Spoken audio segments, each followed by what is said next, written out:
Franchement, cette équipe-là, je n'en peux plus. Une équipe comme Retafe, aujourd'hui, en 2025, dans une ligue professionnelle de football en division 1, c'est tout simplement un scandale pour le football. Bonsoir les amis, j'espère que vous allez tous très bien. Match nul entre le FC Barcelone et Retafe. Le Barça devait capitaliser sur la défaite de l'Atlético un peu plus tôt dans la journée pour prendre temporairement le lead en Liga, mettre la pression sur le Real Madrid et tout. Mais ça n'a pas été le cas. Le match s'est soldé par un match nul entre les deux équipes. On va en parler, même si ça a été très frustrant quand même. Je vous avoue que je ne suis pas du tout motivé à faire le débrief, mais bon, il faut y aller quand même. Donc déjà, le Barça offre potentiellement la possibilité au Real Madrid de passer à 7 points en Liga en cas de victoire demain et en sachant qu'ils vont recevoir Las Palmas à domicile. Bon, on peut quand même se dire que voilà, ça va arriver et je pense que la Liga, j'ai été pas mal optimiste ces derniers temps en disant que c'était toujours possible, mais là, je pense qu'il va falloir commencer à oublier un petit peu en fait, parce que là, 7 points de retard potentiellement sur le Real Madrid. L'Atlético, je le vois perdre des points, mais le Real perd jusqu'à 7 points. Franchement, je ne vois pas trop ce scénario-là, mais bon, tout peut arriver quand même. Maintenant, pour revenir à ce match-là, en fait, le Barça fait une entame parfaite. Tu te crées des occasions. Tu as pu marquer très vite grâce à un très beau but d'ailleurs où Baldé fait une très bonne action. Déjà, il fait une bonne première mi-temps, Baldé, globalement quand même. Donc, il élimine son vis-à-vis. Il trouve une passe à l'intérieur du jeu pour Pedri. Et là, Pedri va, comme à son habitude, faire une passe lunaire pour Koundé qui casse deux lignes alors qu'il est devant la surface. Donc, littéralement, et Koundé va marquer derrière après avoir bien suivi l'action également. Donc, tu commences ce match de façon optimale, tu marques ce but-là, on se dit que ça y est, là, ils vont reculer, tu vas commencer à capitaliser sur ça et tout, mais j'ai l'impression que après ce but-là, le Barça s'endort également parce que tu ne joues plus les coups à fond, tu te contentes un peu de ça, tu es en mode gestion. Du coup, Retafe, qu'est-ce qu'ils font? Ils commencent à monter leur bloc un peu. Ils sont passés de 5-4-1 en 4-4-2 à ce moment-là pour commencer à contrarier un peu le Barça, commencer à jouer les coups. Et d'ailleurs, c'est comme ça que vient leur égalisation. Pas sur une vraie occasion non plus, mais c'est en tentant le tout pour le tout, comme ça, en montant un peu plus que, voilà, ils ont pu marquer ce but de l'égalisation-là. Et à ce moment-là, on savait tous que ça aurait été très difficile de renverser le match. Surtout que jusqu'à la pause, tu étais toujours à un but partout. Tu n'avais pas réussi à marquer le deuxième but. On savait que ça allait être compliqué en fait. Et la deuxième mi-temps, ça a été un peu à l'image de ça. Ils sont repassés en 4-5-1, double rideau défensif. Donc c'était difficile de trouver des solutions. Même avec l'entrée de Daniel Mo, ça n'a pas changé grand-chose.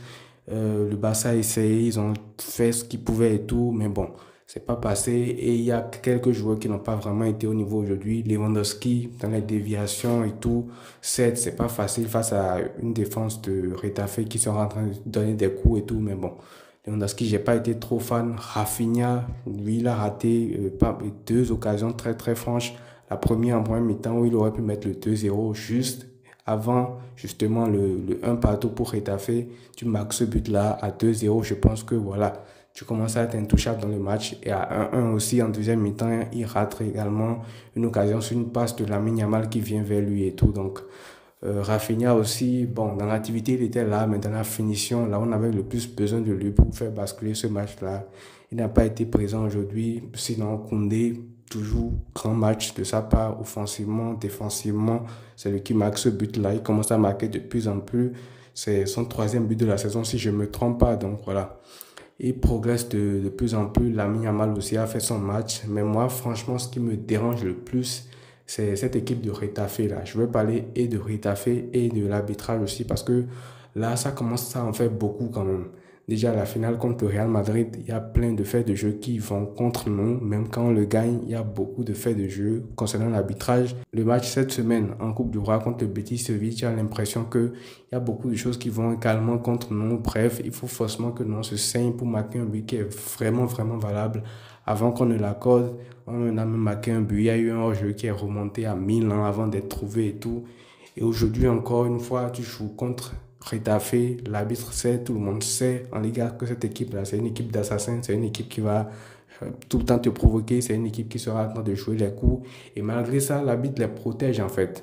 Et en vrai même, on peut tout dire. Retafe, c'est une équipe d'assassins. Ils font ce qu'ils veulent. Mais qu'est-ce qui leur permet de continuer à faire ça? Parce que si tu es dans une ligue qui est assez professionnelle, assez carrée, que tu fais ça et chaque fois tu es sanctionné, mais plus jamais ils ne reprendront ça en fait. Et toute l'équipe prend goût à ça. Et même le péno non sifflé sur Koundé, c'est un scandale ça la vérité.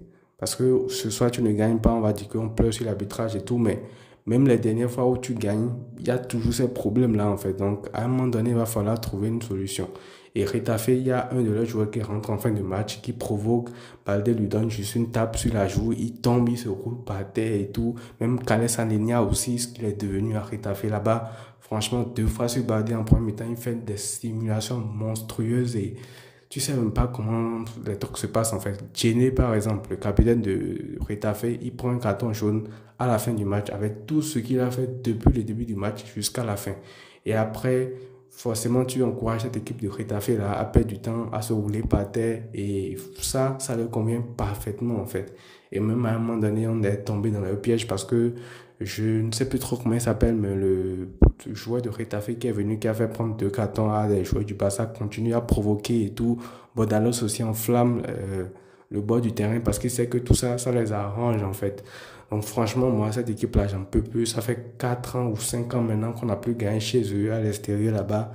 Franchement, vivement qu'ils aillent en division 2 chaque année. On ne sait pas comment ils arrivent à se maintenir. Au cours de cette semaine, ils ont affronté une D4 pour une possession de 17%, je pense, finalement, en fin de match. Donc, franchement, cette équipe-là, je ne sais pas ce qu'elle fout en Division 1 en 2025, en fait. Dans une ligue professionnelle en Division 1, je ne sais pas ce qu'elle fabrique là.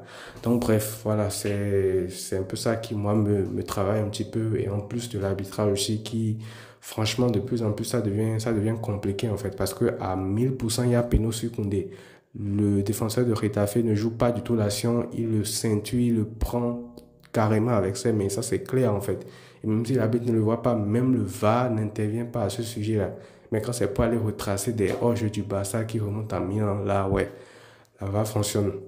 Donc voilà, tout ça, ça me dégoûte en fait et je sais même pas qu'est-ce que je vais rajouter en plus dans ce match-là. Sinon, Pedri aussi qui fait une top performance. En fait, tu peux même pas glorifier les joueurs qui ont bien joué parce que tu es frustré par cette situation-là en fait. Donc voilà, c'est tout pour ce débrief-là. Le Barça fait une mauvaise opération en Liga parce que bon, à part ça aussi, il n'y a pas que l'arbitrage, il n'y a pas que tout ça, mais je pense que le Barça n'a pas su capitaliser sur cette ouverture du score assez rapide et on en paye les conséquences tout simplement. Donc voilà les amis, c'est tout pour ce débrief-là. On verra comment ça va se passer par la suite en Ligue des Champions. Et pour rappel, ça fait 8 matchs maintenant que le Barça a gagné seulement une seule fois en Liga. 4 défaites et 3 matchs nuls, je crois. Donc ça aussi, ça commence à être compliqué. Le Barça n'a plus la recette. En Liga, certes, le Barça peut battre des gros comme le Real, comme le Bayern et tout, mais en Liga, contre des équipes moyennes, ça commence à devenir difficile. Et ça, c'est aussi un truc que je n'arrive pas à comprendre en fait. Donc on verra ce que le déplacement contre Benfica va donner en semaine en Ligue des Champions. On fera un avant-match bientôt, lundi je crois. Donc voilà les amis, prenez tout soin de vous et à très vite.